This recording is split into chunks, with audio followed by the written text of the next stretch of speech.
Start 30 minutes later to save company money? Okay, by user Chweb8. At one of the factories I worked at, we had a shift overlap. Each shift was there for 8.5 hours, with a half-hour unpaid lunch. We had a half-hour on shift change to tell the incoming shift what was going on with the machines. A bean counter figured out how much money could be saved with this unnecessary half-hour handover time being cut. This also cut our workday to 7.5 paid hours. They told the lead men to coordinate the shift handover, even though there was too much information for one person to handle. Cue the malicious compliance. I strolled onto the production floor at my new assigned start time. Machines were all down. Operators wait for me, a setup operator, and the lead man to discuss what needed to be done. Instead of machines running continuously, they were shut down for at least a half hour. My lead man furiously asked me why I didn't come in earlier. I told him I don't work for free. Naturally, my approach to the new way spread to the other shifts, and suddenly people who always came in early decided they didn't want to work for free either. The factory production levels dropped. Upper management asked why. Several fingers were pointed at me for starting the rebellion, but nothing could be done to make us work for free. A week later, our hours were changed back. Smokers get more breaks? Hold my beer, by user Wendigos_an_witches. This goes back about 10 years ago. Worked for a large telecommunications company as a call center supervisor.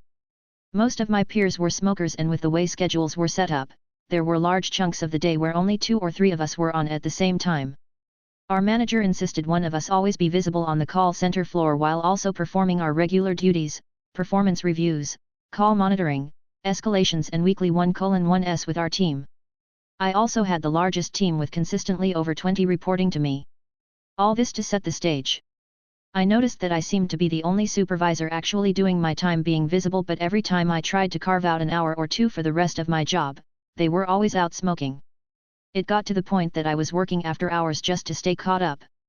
I brought it up to my manager thinking she would discreetly monitor it. She didn't. Instead, in a supervisor meeting, she announced to the entire group that she knows we have a busy job and sometimes it seems imbalanced, understatement, but that really the smokers were just taking their lunch hour in short smoke break intervals instead, so it all worked out in the end. Cool. The next day I came to work with a pack of cigarettes in my bag ready to go. The second I saw one of my peers going out to smoke, I went out with them. Timing the breaks. Lit cigarette in my hand the entire time. It was a revolving door. They were going out to smoke almost more than once an hour and usually out there for a solid 20 minutes each time. By the end of the first day doing this, I had timed one supervisor at nearly 2 hours worth of smoking breaks. I well exceeded my own lunch hour. So I started doing it every day. Packed small snacks to munch while out instead of taking my entire lunch. One day my manager saw me heading out and seemed surprised. I just shrugged and said yeah, I'd decided to start smoking. She couldn't say anything because if she timed mine she would have to time theirs as well. This went on for roughly a month before she announces to our management team that we would be required to start coordinating breaks among the team to make sure we had coverage. I gained not only the well-earned smugness from ruining things for all my lazy peers but also a bit of relief from constantly floor walking. You want me to follow the test script exactly? Sure thing, by useraja_the_fat. So I work in game QA, quality assurance, which basically means I get paid to break games and then write a detailed essay about how and why it broke. One day, our lead sends out a message. From now on, stick strictly to the test script. No deviations. No exploratory testing. Just follow the document as written. Now, this goes against the golden rule of QA. Exploratory testing is where you catch the truly nasty bugs. But hey, they wanted strict compliance. Fine. Let's play that game. The next day, I'm testing a new patch for a third-person action game. The script says, Step 12, jump on the platform and pick up the health pack. So I do exactly that. I don't move left or right, I don't run into any nearby enemies, and I certainly don't check what happens if I fall off the platform. I just jump, grab, pass.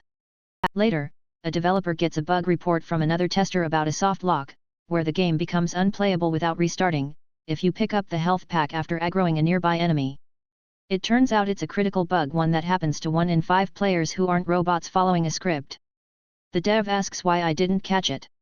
I just forward the manager's message back. No deviations. Just follow the document as written. Next thing I know, we're in a meeting, and suddenly the tone shifts to, okay, from now on, feel free to do exploratory testing where appropriate. That's what I thought. You're too emotional, so I stopped sharing completely, by user Cariasa 117. My BF at the time used to say I was too emotional whenever I opened up. When I was happy, it was too much. When I was sad, I was being dramatic.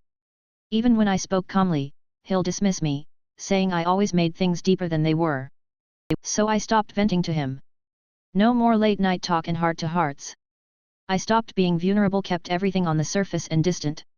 Took time, but I did what I needed to. Almost 2 weeks later, he said I felt different and distant and he missed when we had our heart-to-heart talks. I told him I figured he appreciated less emotion. He may not have, but for once I actually did. You're a guest in my house, act like one, by user Cassandra 626. I stayed with a relative for a few weeks while my place was being renovated. I tried to be as respectful and helpful as I could, cooking meals, cleaning up, buying groceries when things were running low. I wanted to show appreciation for the hospitality. One day, I gently reminded her to lift up the iron from the iron board after she'd walked away in the middle of ironing. I wasn't rude, just trying to keep the place safe. Instead of a thank you, I got snapped at. They told me I was a guest and should act like one. So, I did exactly that. From that moment on, I stopped doing anything extra. No more cooking, no more helping her with her laundry, no more stepping in. I parked myself on the couch, watched TV, and said thank you after every meal like I was staying at a hotel. After 3 days, the energy shifted. She started looking stressed. Dishes piled up. The kitchen felt tense. Eventually, she looked at me and asked if I was just going to sit there. I smiled and told her I was simply being a guest, just like she asked. Suddenly, I was family again. She asked if I could help out like I usually do, and things changed till I left.